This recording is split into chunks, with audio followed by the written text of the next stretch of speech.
आप सभी को नमस्कार। मैं सुमित रावल अपने YouTube channel physical education with Sumit Rawal में आप सबका स्वागत करता हूं।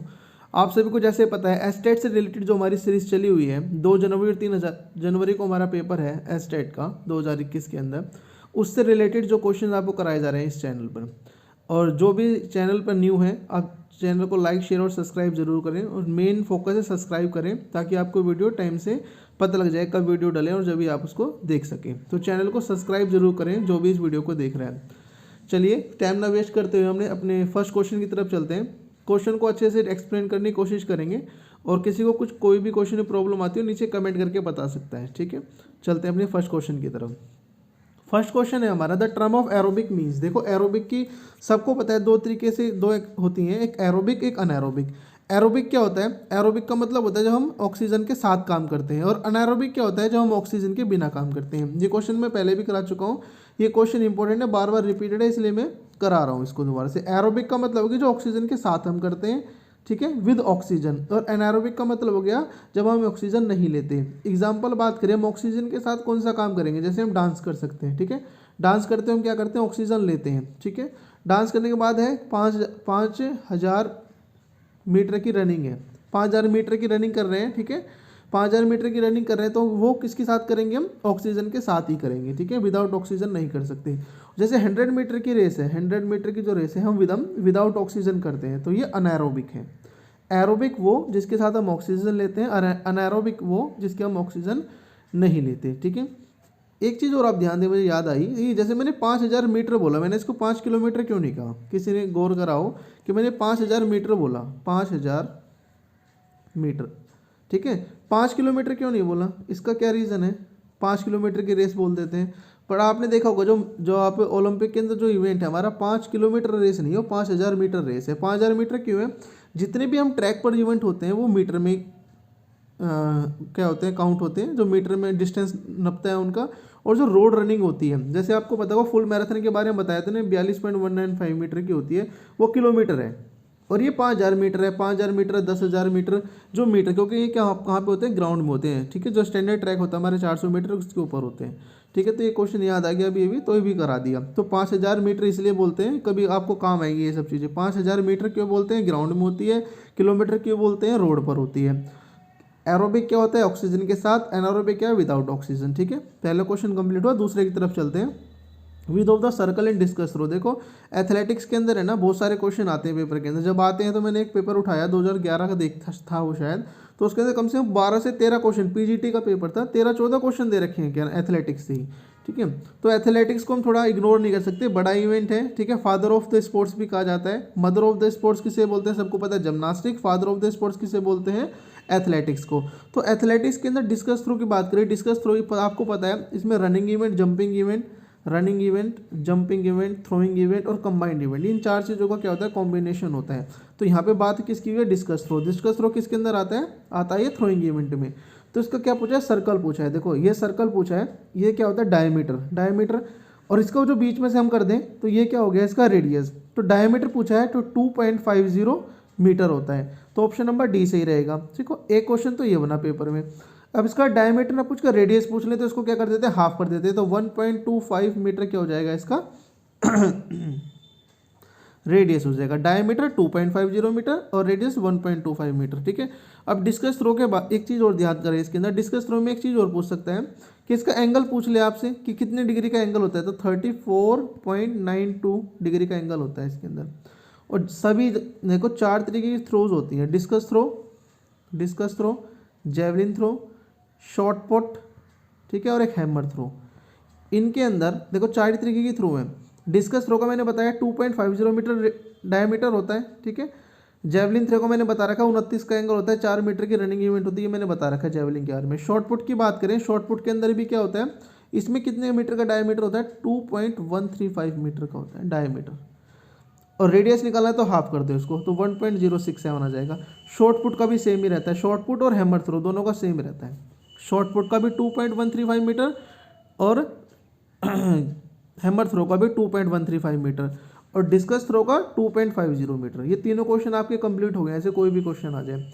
इसके अंदर सबके अंदर क्या होता है, 34.92 का क्या होता है, एंगल यूज होता है। डिस्कस थ्रो हो, शॉर्ट पुट हो या हैमर थ्रो हो। पर जेवलिन थ्रो के अंदर कितने का एंगल यूज होता है, 29 का एंगल यूज होता है। बस ये क्वेश्चन कंप्लीट कर लो, आपकी थ्रोइंग इवेंट के जितने भी क्वेश्चन बनते हैं वो कंप्लीट हो जाते हैं इसके अंदर।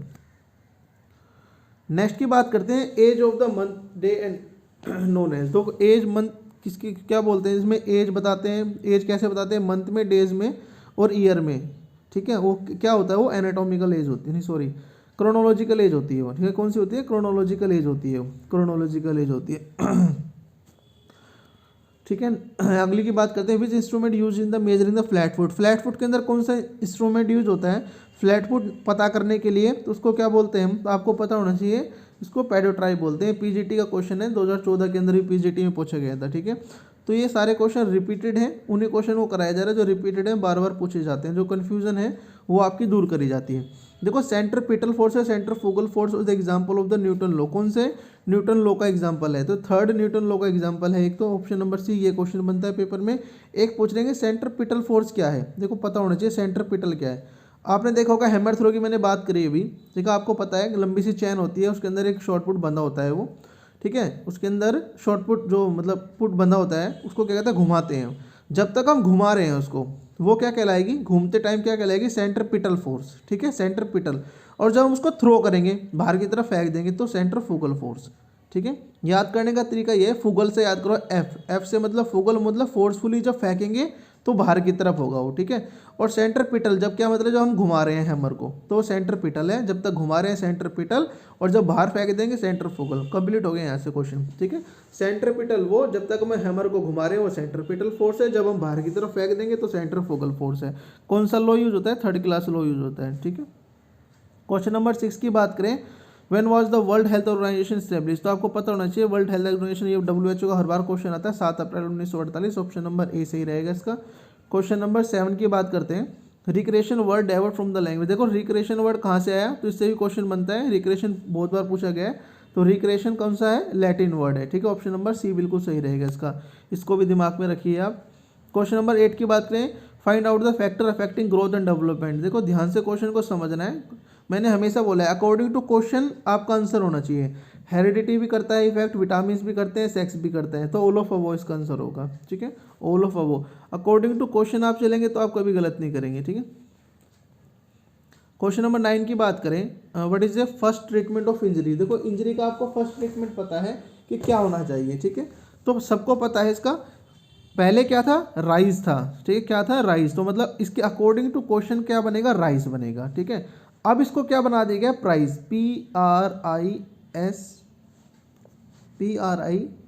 सॉरी, अब क्या बना दिया इसको, प्राइस, PRICES,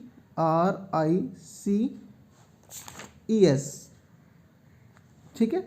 अब P से क्या है आपको पता होना चाहिए, P से क्या है, प्रोटेक्शन। अब ये नया जुड़ा है, इसके अकॉर्डिंग तो आंसर बनेगा हमारा राइज, RICE, ठीक है। क्वेश्चन नंबर 9 के आंसर है सी, राइज। पर अब क्या आता है, प्राइस पूछ लेता है, तो P से बन जाता है प्रोटेक्शन, ठीक है। R से बन जाता है रेस्ट देंगे, I से आइस, कंप्रेशन मतलब दबाव, ठीक है। E से बनेगा इवोल्यूशन, ठीक है, और जो हृदय से ऊपर ले जाते हैं चोट जो लगी होती है, और S से हो गया सपोर्ट। तो अब ये क्वेश्चन आ जाता है प्राइस का, पहले राइज आता था, प्राइस हो गया है, ठीक है। जो पहले आता था वो भी बता दिया, जो अब आ रहा है वो भी बता देते हैं।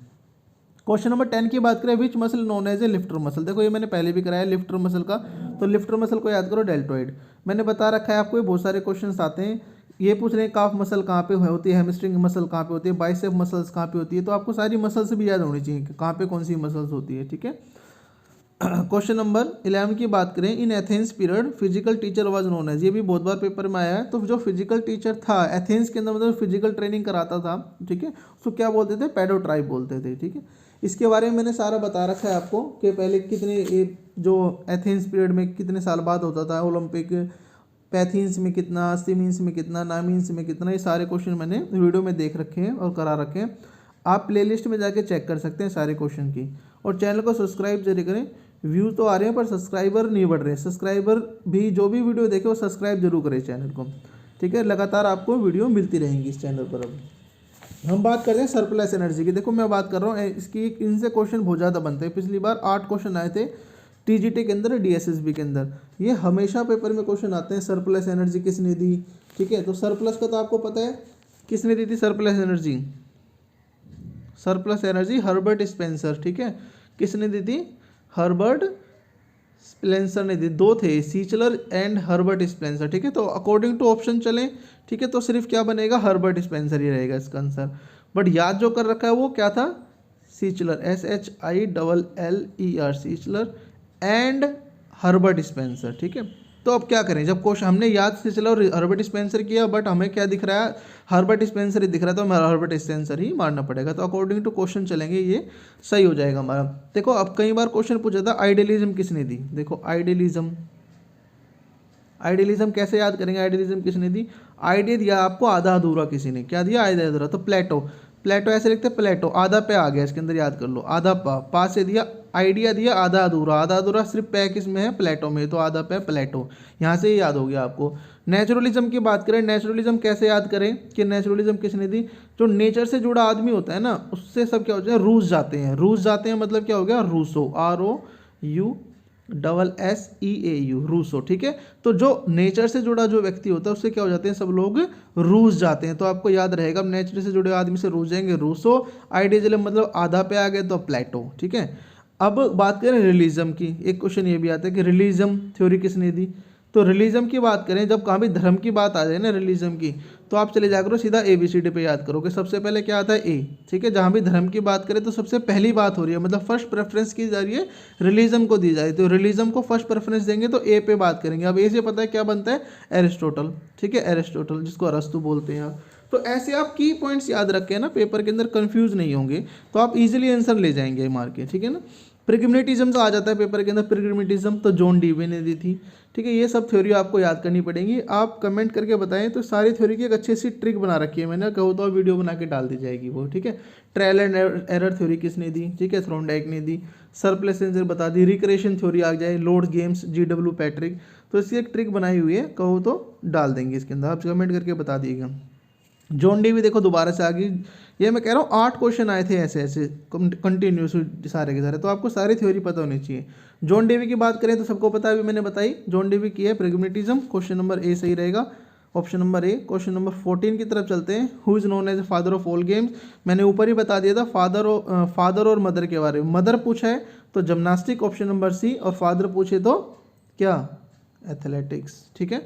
क्वेश्चन नंबर 15 की बात करें, नेचुरल मोटिवेशन। देखो नेचुरल मोटिवेशन की बात करें, आपने हमेशा पढ़ा है मोटिवेशन में, एक इंट्रिंक्स मोटिवेशन, एक एक्सट्रिंक्स, जैसे अंतर्मुखी। और इंट्रिंक्स मोटिवेशन का मतलब क्या है? अंदर से। और एक्सट्रिंक्स का मतलब है जो बाहर से हमें क्या करे, कोई मोटिवेट करे। इंट्रिंक्स का मतलब मुझे मेरा खुद मन कर रहा है पढ़ने का, मेरा खुद मन कर रहा है वीडियो बनाने का, ठीक है। स्टार्टिंग मैंने करी थी, खुद मेरा मन करा कि मैं वीडियो बनाऊं। उसके बाद लाइक आए, कुछ नहीं, 1-2 कमेंट आए, उनसे कहा चलो भाई किसी को पसंद आए, 2 को तो पसंद आ रही है, 3 को तो पसंद आ रही है, तो कोई बात नहीं, अभी 2 को पसंद आ रही है वीडियो, को 4 को भी आएगी, 10 को भी आएगी, 100 को भी आएगी। तो ये क्या है? मेरा इंट्रिंक्स मोटिवेशन है, वरना मेरा क्या इसके अंदर प्रॉफिट कुछ नहीं है, बट फिर भी मैं बना रहा हूँ। और एक्सट्रीम मोटिवेशन का मतलब कि जैसे कोई मुझे बोले कि आपको क्या मिलेंगे? रिवार्ड मिलेंगे भाई, पैसे मिलेंगे आपको, ठीक है, पैसे मिलेंगे, पैसे के लालच में वीडियो बनाने लग जाए कोई, तो वो क्या कहलाएगा? एक्सट्रीम मोटिवेशन कहलाएगा। पैसे को तो कोई लालच है नहीं, तो क्या है? मेरा इंट्रिंक्स मोटिवेशन है, अंदर से मन करा वीडियो बनाने का तो बनाना चालू कर दिया। आपको समझने के लिए एग्जांपल दे रहा हूँ। तो मोटिवेशन का मतलब अंदर से, एक बाहर से। इंट्रिंक्स का मतलब जब अंदर से मन करे, एक्सट्रीम्स का मतलब है जब बाहरों कोई आपको रिवॉर्ड दे के बात करे कि भाई आपको ये रिवॉर्ड मिलने वाले हैं। तो ये क्वेश्चन समझ आ गया आपको। क्वेश्चन नंबर 16 की बात करें, study of function of body is called. देखो फंक्शन की बात कर रही है, बड़े ध्यान से समझना। देखो इस क्वेश्चन को, study of function of the body. देखो फंक्शन ऑफ द बॉडी का मतलब हो गया, जैसे 2 क्वेश्चन याद करो। अनाटॉमी क्या है? फिजियोलॉजी क्या है? अनाटॉमी क्या है? अनाटॉमी है structure, study of human structure, ठीक है। हम स्ट्रक्चर को जो फंक्शन मतलब स्ट्रक्चर को हम पढ़ते हैं कि हमारी बॉडी के अंदर क्या है? हार्ट है, ठीक है, लीवर है, किडनी है, ठीक है, हम ये पढ़ रहे हैं, वो क्या है? अनाटॉमी। और तो वो फंक्शन क्या है? How to work these things. जब हम कहलाएंगे वो फंक्शन, जब मतलब कि हमारा हार्ट कैसे काम कर रहा है, तो वो फंक्शंस के अंदर आ गया कि कैसे काम कर रहा है, लीवर कैसे काम कर रहा है, ठीक है, लंग्स कैसे काम कर रहे हैं, तो वो फंक्शन जब हम बात करेंगे तो फिजियोलॉजी। और जब हम स्टडी की बात कर रहे हैं स्ट्रक्चर की बात करें तो अनाटॉमी, और उसके कैसे काम कर रहा है फंक्शन की बात करें तो फिजियोलॉजी। स्ट्रक्चर की बात करें तो अनाटॉमी, और फंक्शन की बात करें तो फिजियोलॉजी। खत्म हो गया क्वेश्चन। किन्सियोलॉजी क्या है? किन्सियोलॉजी स्टडी ऑफ मोशन। ये मान लो आपके 1 नंबर किन्सियोलॉजी का ये भी आता है पेपर में। किन्सियोलॉजी का स्टडी ऑफ मोशन। अनाटॉमी क्या है? Study of structure of human body. Physiology क्या है, study of structure and function, मतलब स्ट्रक्चर और स्ट्रक्चर एंड फंक्शन, मतलब फंक्शन के बारे में पढ़ना है अपने इसके अंदर कि कैसे काम कर रहे हैं, तो फिजियोलॉजी। रेजिडुअल वॉल्यूम आगे ऑप्शन में, रेजिडुअल वॉल्यूम क्या है आपको पता होनी चाहिए। रेजिडुअल वॉल्यूम मैंने कराया था, कमेंट करके बताओ रेजिडुअल वॉल्यूम क्या है। The amount of blood which pushed out from the heart in one stroke, ये भी बहुत बार पेपर में क्वेश्चन आता है। देखो क्या बोला, the amount blood which pushed from the one stroke. जब वन स्ट्रोक की बात करें, जब हमारा हार्ट है एक स्ट्रोक में कितना ब्लड पंप करता है उसको क्या बोलते हैं, हमें पता होना चाहिए उसको क्या बोलते हैं, स्ट्रोक वॉल्यूम। तो ऑप्शन नंबर बी सही होगा। ठीक है। कार्डिक आउटपुट क्या है, जब 1 मिनट के अंदर क्या ब्लड पंप करता है वो कार्डिक आउटपुट कहलाता है। हार्ट साउंड क्या है, हमारी हार्ट साउंड क्या, लब और डब है। अब रेजिडुअल वॉल्यूम दोबारा से आ गया, तो रेजिडुअल वॉल्यूम होती क्या है मैं बता दूं। रेजिडुअल वॉल्यूम मैंने पहले ही बताया था, जब हम क्या कर रहे हैं, हमने इनहेल कर लिया पूरा और हम एक्सहेल कर दिया, सारी ऑक्सीजन हमने एक्सहेल कर दी, बाहर निकाल दी, और फिर भी हमारे लंग्स के अंदर क्या बची हुई है, जो ऑक्सीजन बची हुई है, तो वो क्या कहलाएगी, रेजिडुअल वॉल्यूम कहलाएगी। तो यहाँ से आपको चारों समझ आ गए। हार्ट साउंड क्या होती है, लब डब होती है। स्ट्रोक वॉल्यूम क्या होता है, जब एक स्ट्रोक के अंदर हमारा हार्ट क्या करता है, पंप करता है, मतलब वन स्ट्रोक, तो क्या कहलाएगा, स्ट्रोक वॉल्यूम। 1 मिनट के अंदर कितना ब्लड पंप करेगा वो क्या कहलाएगा, कार्डिक आउटपुट। ठीक है। कार्डिक आउटपुट का फॉर्मूला पूछ ले तो stroke volume into heart rate. ठीक है। ये क्वेश्चन ही पेपर में आ जाता है। तो यहाँ से क्वेश्चन कंप्लीट हुए। क्वेश्चन नंबर 18 की बात करें, the period of periodisation divided into how many part. देखो मैंने पीरियडाइजेशन का क्वेश्चन कराया था आपको, single periodisation, double periodisation, multiple periodisation, तो कितनी होगी हमारी, ऑप्शन नंबर बी से रहेगा, मतलब कि 3 टाइप की पीरियडाइजेशन होती है। ये मैंने बहुत अच्छे से कराया हुआ है, लास्ट वीडियो आप चेक कर सकते हैं सारी की सारी। Learning is a modification of behaviour through the experience is said वूम। देखो ये जब क्वेश्चन ऐसे आते हैं ना, तो इनको थोड़ा सा दिमाग के अंदर भर लो और की वर्ड्स के द्वारा याद करो। जब कभी भी बात करें ना, लर्निंग क्या होता है, modification of behaviour through experience. जब एक्सपीरियंस की बात करें, मतलब देखो सबको पता है लर्निंग क्या है, मॉडिफिकेशन ऑफ बिहेवियर, मतलब बिहेवियर के अंदर क्या करता है, मॉडिफिकेशन करता है। लर्निंग सीखना, कोई भी चीज़ आप सीखते हैं तो आप उसको क्या करते हैं, मॉडिफिकेशन ऑफ बिहेवियर हो जाता है आपकी। तो एक्सपीरियंस के थ्रू किसने बोला था, उन्होंने बोला था गट्स ने। गट्स का मतलब कैसे याद रखें गट्स को, कि जब आदमी के अंदर ना गट्स आ जाते हैं, जब उसको एक्सपीरियंस हो जाता है, गट्स आ जाते हैं आदमी के अंदर, तो याद रखो बस इस चीज़ को कि गट्स आगे कब आएंगे, गट्स जब आदमी लर्निंग करेंगे, मॉडिफिकेशन किसके थ्रू, एक्सपीरियंस के थ्रू। तो आपको हमेशा याद रहेगा गट्स ही, वैसे याद नहीं रहेगा, बट आप ऐसे याद करोगे दिमाग में तो आपको याद हो जाएगा। फुल स्ट्रैगर की बात कर लिए, 400 मीटर के अंदर पता है आपको स्टैंडर्ड ट्रैक कितने का होता है, 400 मीटर का होता है स्टैंडर्ड ट्रैक। ठीक है। स्टैंडर्ड ट्रैक, एक बार क्वेश्चन आया था कि मिनिमम ट्रैक कितने मीटर का बना सकते हैं, कि मिनिमम ट्रैक कितने हो सकता है, तो उसके अंदर 100, 200, 400 और 800 ऑप्शन था, तो उसका आंसर था 100 मीटर। राइट भाई, बात सही है। जब सबसे छोटी रेस क्या है, 100 मीटर है हमारे पास, तो हम 100 मीटर का भी ट्रैक बना सकते हैं ना। अब कोई ये मत कहना कि सर 400 मीटर का होता है ट्रैक और 200 मीटर का देखा है हमने, 100 मीटर का तो हमने देखा नहीं। तो 100 मीटर का ट्रैक आप बना सकते हैं, इवेंट कराने के लिए बनाते भी हैं, जिसके पास स्पेस नहीं होता, तो उसके अकॉर्डिंग आंसर 100 मीटर था। क्वेश्चन आ जाए कि स्टैंडर्ड ट्रैक कितना है, तो 400 मीटर का होता है स्टैंडर्ड ट्रैक। तो क्वेश्चन को पढ़ना है, समझना है, उसके बाद आंसर लगाना होता है। ठीक है। बात कर रहे हैं यहाँ पे क्या पूछा, फुल स्ट्रैगर का फॉर्मूला पूछ लिया, क्योंकि फुल स्ट्रैगर लगता है 400 मीटर में, हाफ स्ट्रैगर लगता है किसमें, 200 मीटर में। तो इसका फॉर्मूला तो क्या होता है, WN-1 माइनस 0.10 और 2 पाई, इसको पाई को ऐसे डोनेट करते हैं तो 2 पाई। तो ऑप्शन नंबर ए सही रहेगा इसका। ठीक है। ये क्वेश्चन जितने मैंने कराए हैं, इसके अंदर आपको कोई प्रॉब्लम है तो कमेंट करके बताएं। चैनल को लाइक, शेयर और सब्सक्राइब जरूर करें, आपके लाइक और शेयर से नेक्स्ट वीडियो बनाने का मन करता है। ठीक है। तो और कोई प्रॉब्लम आ रही है किसी टॉपिक से रिलेटेड आप डाल सकते हैं, क्वेश्चन से रिलेटेड प्रॉब्लम आ रही है वो डाल सकते हैं, टॉपिक वाइज कुछ कराना है तो वो डाल सकते हैं। ठीक है। जैसे भी आपको लगे तो लाने की कोशिश करेंगे वीडियो को उससे रिलेटेड आपके लिए। और जो 20 क्वेश्चन की वीडियो चली रही है वो चलती रहेगी अभी तक। थैंक यू वेरी मच आपने वीडियो देखने के लिए।